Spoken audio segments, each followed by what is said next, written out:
السلام عليكم ورحمة الله وبركاته. ازيكم عاملين ايه؟ يا رب تكونوا بألف خير. وحشتوني كتير. النهاردة بإذن الله قلت خلاص كفاية لحد كده، مش هشتريها تاني من بره. بجد ايه الغلا اللي احنا بقينا فيه ده؟ قلت وعلى ايه؟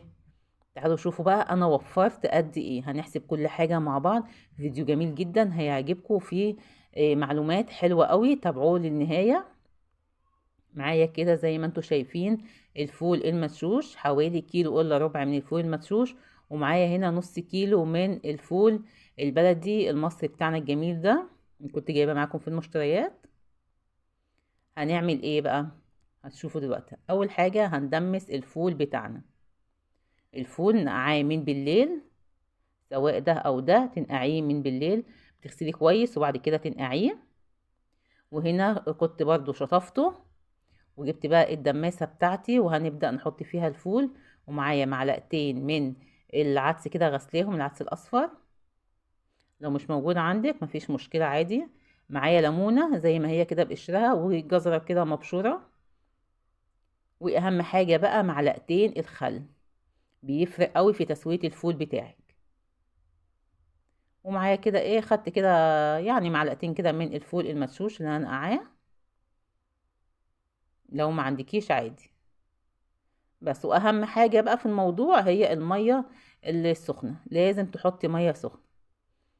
بس هنسيبه بقى على النار كده لحد لما يغلي، وبعد كده هنوطي عليه خالص ونسيبه. هنا قلت لما نعمل الغدا، نعمل غدا ايه؟ فقلت هنعمل من نفس الفول، مش هحير نفسي. هنعمل أكلة حلوة أوي بقى من الأكلات الشتوية كده الجميلة، مغذية اقتصادية. مفيش أحسن من كده، وهي البصارة المصرية. حاجة كده جميلة جدا. خدت حوالي ربع كيلو من الفول المدشوش.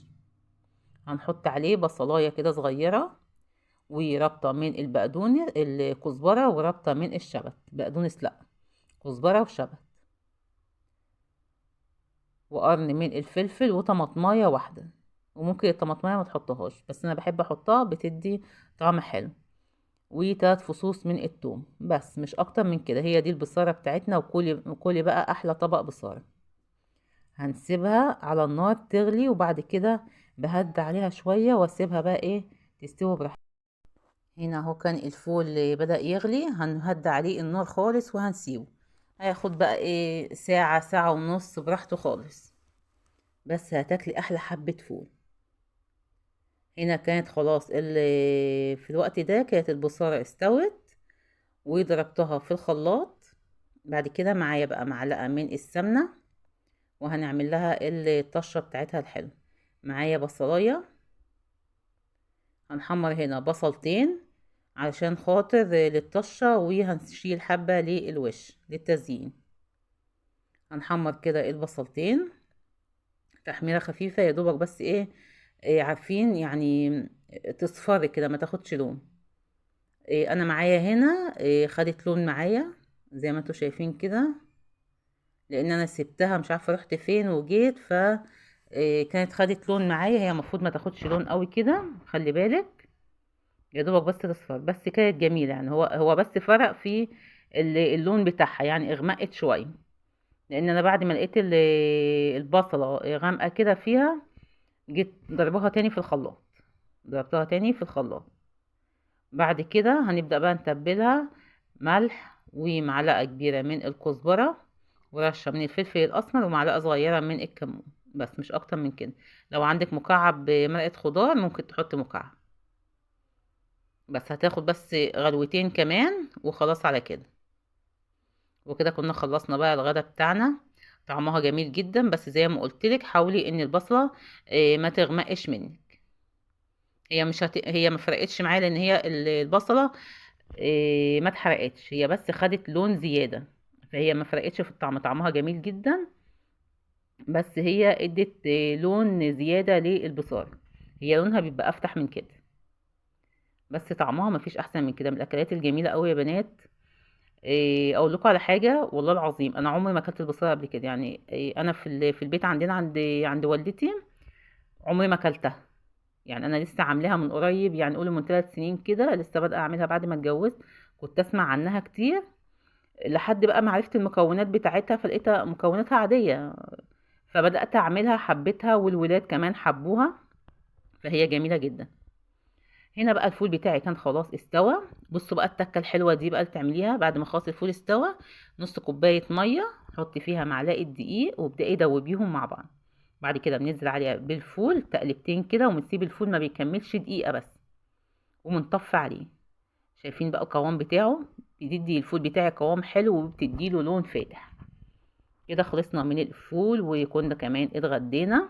قلت بقى نعمل الطعميه. حاولت ان انا اسيب الفول منقوع على قد ما اقدر عشان خاطر يبقى سهل معايا وانا بطحنه. طيب الطعميه هنعملها ازاي او الفلافل هنعملها ازاي؟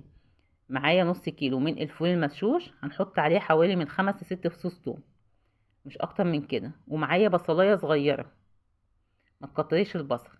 والكرات معايا حزمه كده حلوه من الكرات. طبعا الكرات خلي بالك منه، اغسليه كويس جدا، لان بصوا بيبقى في النص هنا كده بيبقى فيه اتربه بقى وطينه وكده، فخلي بالك كويس اوي، اغسليه كويس جدا. بس هي دي الفلافل بتاعتنا، ما بتحطش عليها اكتر من كده. ما تكتريش الخضره.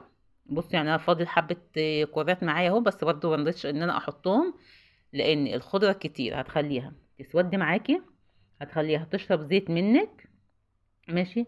وبرده البصل زي ما شفتوا كده، هي بصلايه وسط مش اكتر من كده، يعني البصل برده الكتير هيخليها بعد كده تفك معاكي في الزيت وهتشرب معاكي زيت. الطعميه اللي بنعملها في البيت دي جميله جدا والله يا بنات، ما بتشرب زيت نهائي. يعني انا بسجل معاكم الفيديو، إيه كنا لسه فاطرين منها دلوقتي. حتى جوزي بيقول لي: الله، الطعميه اللي بتعمليها في البيت دي جميله خالص، مش شاربه زيت خالص، لان هو اللي بنجيبها من بره بتتعب له معدته، فدي خفيفه جدا. وما شاء الله من الحاجات الموفره قوي ان انت تعمليها في البيت. يعني انا المده اللي فاتت عشان ما كنتش عاملاها وكنت بجيب من بره، إيه كانت فارقه معايا جدا. وكمان دلوقتي بقى ايه، يعني بنجيب ب5 جنيه، يا دوبك على قد انا والولاد كل واحد كده فلافلايه، ما بتعملش اي حاجه. طبعا انا ما بجيبش فلافل من بره، عشان انا بصراحه ما بحبش خالص الزيت اللي هما بيعملوا فيه. فدايما لما بجيب بجيبها كده عجينه، وانا بعملها في البيت، بس بتشرب برضو زيت معايا. فهي في البيت اوفر بكتير بكتير بكتير وانضف. هنا بعد ما ضربتها طبعا بتضربيها في الكبه وش واتنين لحد لما تنعم معاكي. بعد كده التكه دي بقى مهمه قوي. شايفين؟ نمسكها كده بالمضرب السلك وتضربيها ضربة حلوة لحد لما تعمل الفوم ده كده وتيش وتبقى هشة زي اللي بنجيبها من بره. مهمة قوي ان انتي تعملي الحركة بتاعة المضرب. لو عندك مضرب كهربائي هيسهل عليكي كتير. انا خدتها على الارض وبدأت اضربها كده 5 دقايق، اريح واضرب فيها لحد لما هاشت معايا وبقت خفيفة كده. هنبدأ بقى نعبيها في الاكياس على قد الاكلة بتاعتك. هتشوفوا دلوقتي، هنيجي نحسبها مع بعض دلوقتي وهتشوفوا احنا وفرنا قد ايه في الكمية اللي عملناها دي. لان زي ما بقول لكم انا بقالي مدة بعد الحاجة ما غلت، بقالي مدة بجيب الفول والفلافل من بره عشان الفطار. بجد ارهاق للميزانية جامد جدا، يعني عايز ميزانية لوحده عشان بس فول وفلافل. هنا الفول بعد ما برد بصوا تقل برضو تاني. الفول ده انا بجيبه من بره، عارفين حبات، يعني بيبقى الكيسة كده فيها كام حباية فول والباقي مية، عبارة عن مية. هنا كنت خلاص بقى خلصت الكمية بتاعتنا. ما شاء الله عملت معايا كمية قد ايه. بصوا الكيسة دي كبيرة، يعني فيها حبة حلوين. دي بس كده تعدي 10 جنيه لو جبتها من بره. الكياس الصغيرة، الكياس دي بقى دي قد اللي انا بجيبه ب5 جنيه واكتر كمان، يعني ده اكتر. فاحنا هنمشيها، اقول هنمشيها ان ده ب5 جنيه الكيس. عملت معايا قد ايه؟ 5 اكياس، 5 في 5 ب25، والكيسة الكبيرة دي ب10، يعني انا الطعمية 35 جنيه. ومعايا الفول عمل معايا 4 اكياس، 3 صغيرين وواحد كبير. الصغير ده بيتباع هنا ب8 جنيه. ماشي. انا هقول 7 جنيه، 7 في 3 ب21، والكبير ده ب14. يعني برضو 35 طعمية و35 فول، يعني كده 70 جنيه. 70 جنيه هما تكلفتهم كام؟ تكلفتهم 30 جنيه. 12 جنيه فول مدشوش و18 جنيه الفول ده، يعني أنا وفرت 40 جنيه. نظافة نظافة وتوفير معايا في البيت. فعايزة أقول لكم يا بنات، حاولوا إن انتوا تجهزوا دلوقتي لرمضان. تجهزوا الفول ده أساسي طبعا في رمضان. ابدأي هاتي كل اسبوع نص كيلو ودمسيه، وفي اكياس كده حطيه عندك في الفريزر. ده اهم كتير من دلوقتي كله عمال بيفرز في لحمه وفراخ. انا بالنسبه لي انا شايفه ان ده اهم بكتير، وهو وجبه السحور. هتكوني ارتحتي من السحور كده وفرزتي معاكي كميه حلوه من الفول ومش هتحسي بيها. يا رب الفيديو كده يكون عجبكم، والسلام عليكم ورحمه الله وبركاته.